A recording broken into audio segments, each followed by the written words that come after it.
Oh man. Alright, now we can actually get the gem here. Like, it's been on a little gem. We've been on a little gem hiatus for the last. That was the greatest start to a level ever.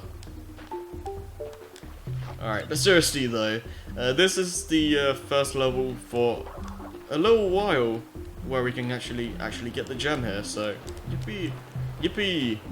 Now there is kind of a bullcrap part of this level to get the gem, and I'll point it out when we get to it, but it won't be for a little bit. But yeah, this is what I mean though, like,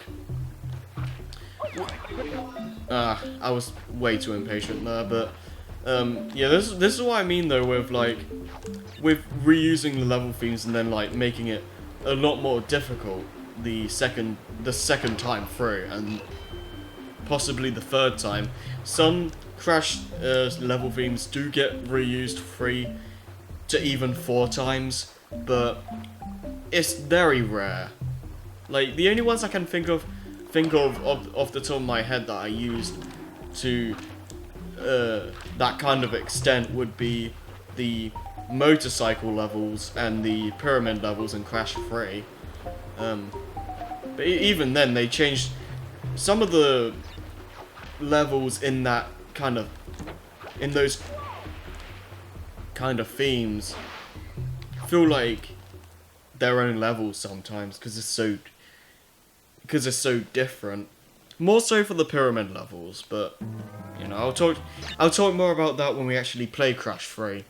But either way, I'll see you guys again when I get back to that little exclamation mark block thing. Okay, I am back. Okay, let's try this again. Alright. Okay, so basically what you have to do is look back and wait for those to appear again. And then you have more boxes. Okay. That was kind of a fail, but oh man. But yeah, it's like I think in later levels and definitely in the other games, there are like little boxes that are like see-through that have like white outlines to them, and that that was close. And that basically tells you that you need to find a switch to activate these boxes. But with that, you have no indication that there's boxes there. So your instinct would probably be hit that switch and something will happen later on, which it doesn't. See, it's kind of a weird design choice here, but you know, they learned from their mistake. They learned from a lot of mistakes in this game. And I don't want to ramble about the sequels too much, because then I won't have nearly as much to say about the sequels than if I were to like not talk about them.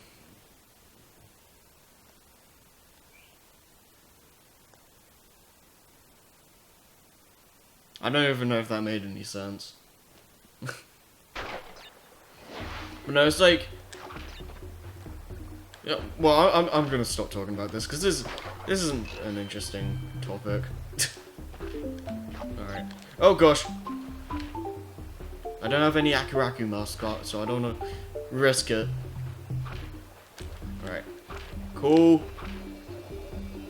Cool. Come on.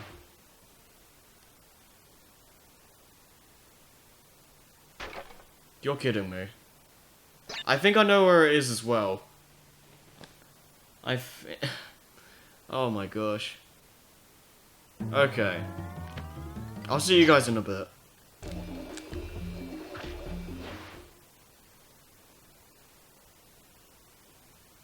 Okay, good. Okay, so I think what the issue with that was that I think the TNT destroyed the bounce box, and I don't know, it's very finicky with like a TNT box breaking another box. Like sometimes it counts, other times it doesn't, and that's like one of the times that it doesn't count. I believe, unless I just broke another box that I wasn't aware of, that wasn't like in my viewer's sight or something. But either way,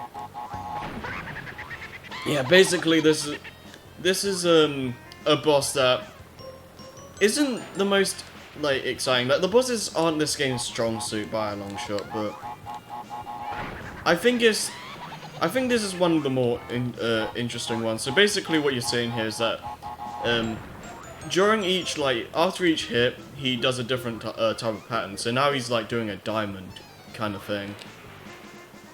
So you basically have to like plan out your attack and well, not exactly your attack, but you have to hit the big TNTs, and then, yeah, basically hope that Reparu lands on the platform when it's like the hit radius is there, and it's honestly a lot more interesting and enjoyable for me than the Crash 2 fight.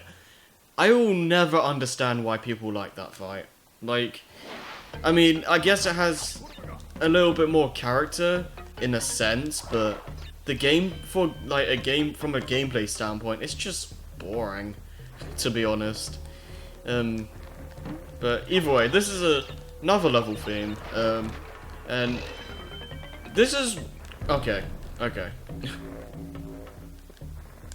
But to be honest, this is probably my least favorite level theme in this game. Like, from a gameplay standpoint, they're just ridiculously long. Did I get all the boxes? I want to check. You can never be too sure with this game.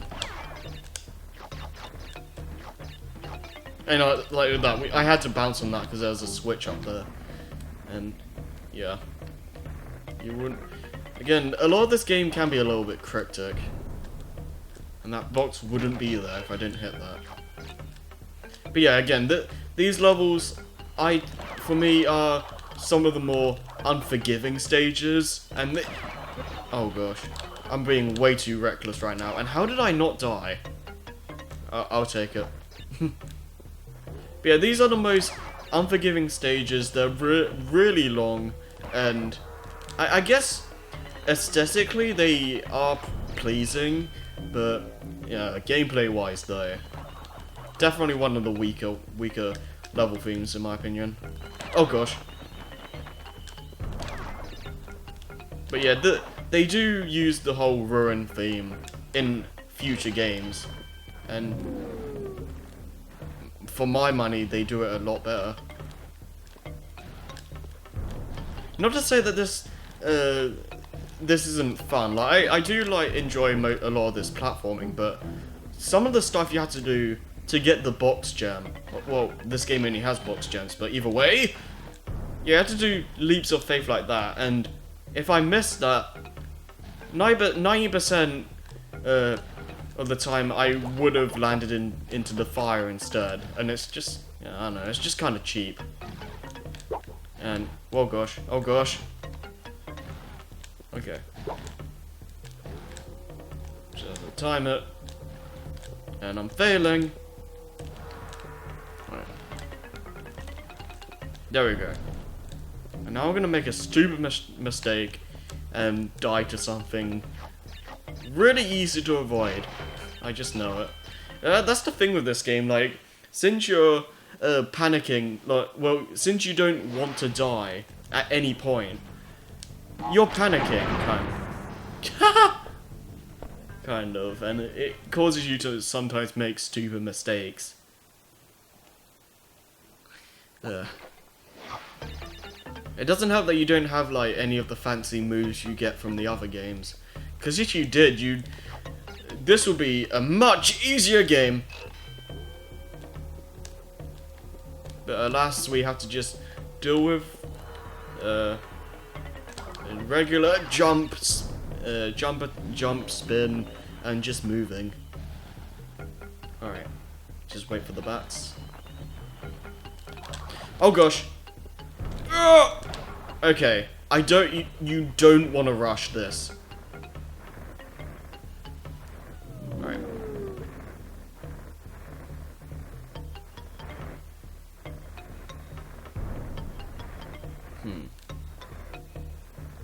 Ah!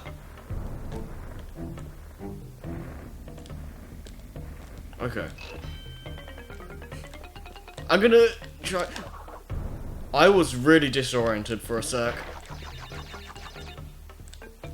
Okay. I'm gonna try and concentrate for a little bit. I don't wanna fail. I don't wanna fail. Okay. It's all about patience with this game. You don't wanna rush anything.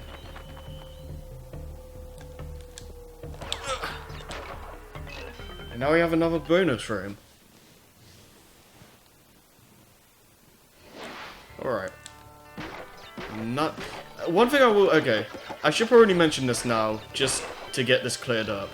You don't have to break all the boxes in the bonus rooms. If you did, that would suck. I'm just gonna say that now. Also, it would be kind of stupid. It will basically lock you out of getting 100%, because you can't... I don't think you can do the same Torna bonus room twice.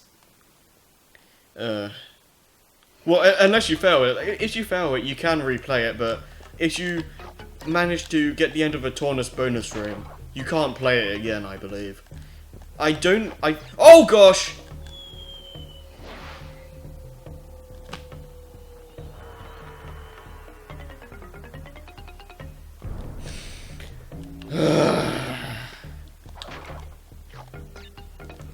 That was just crap. And it's the end of the level. Oh my gosh. Basically, the same exact thing happened to Ant Dude 92. Oh man. Like, I don't think I died the exact same way as he did, but it was around the same part. Oh wow, okay, I'll see you guys again later.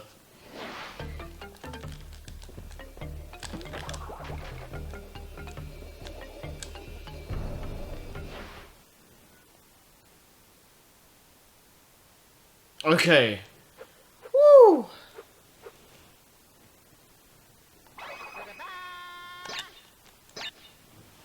Oh man.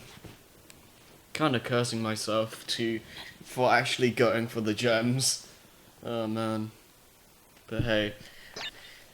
I did it for both Z's Brain and 5th Gen, and so I may as well give my channel the luxury of getting all the gems. I mean, I'd be totally fine with doing this on Crash 2 and 3, but... Oh, Crash 1. 100% of this game is something else. I mean, I won't say it's not fun, because it's still fun to play the game, but... Oh man, it can get really annoying sometimes. Like, you go through a 10-minute long level, and then when you end up dying, oh, it looks like I have to restart the entire thing again. But to be fair though, there is only one level that comes to mind that is that long. That being one of those Ruins levels like we played earlier. So fun.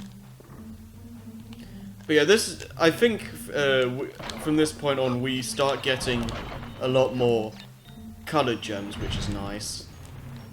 Yeah, they appear a lot more in the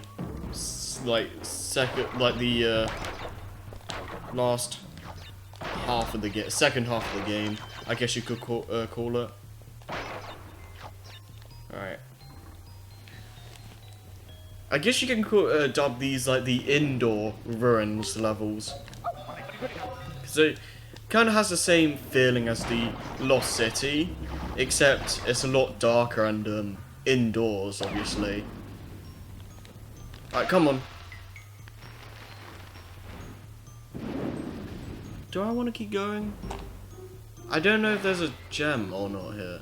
Or a cutter gem here.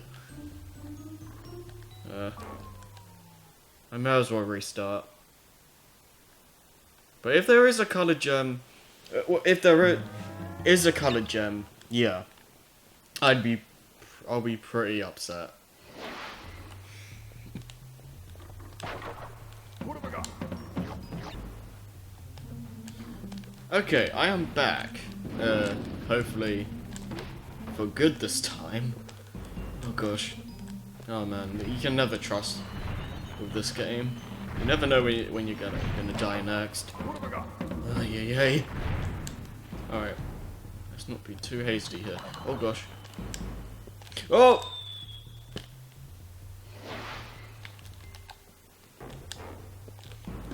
Okay.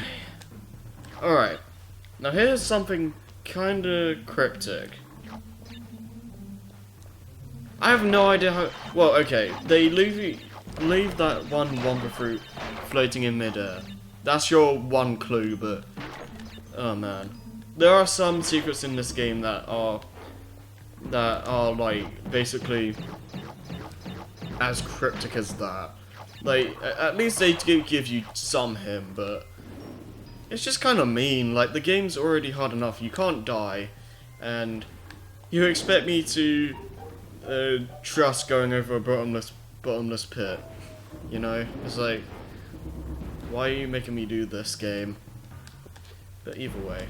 Like, one thing I will say about these ruins levels is that they probably have the worst depth perception out of all the levels in the game. No, I don't know, it's like, these levels, I feel, are the hardest, you have the hardest time judging your jumps. Like, it's not the worst thing ever, but to me it's a lot harder to judge these jumps than in a lot of the other levels. Well, Crash 1 in general isn't the best when it comes to draw distance.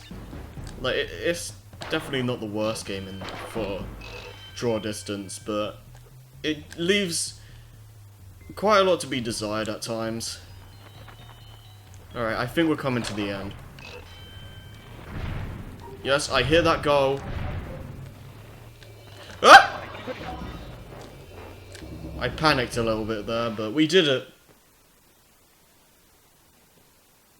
Yeah! Good. We're making that sweet progress.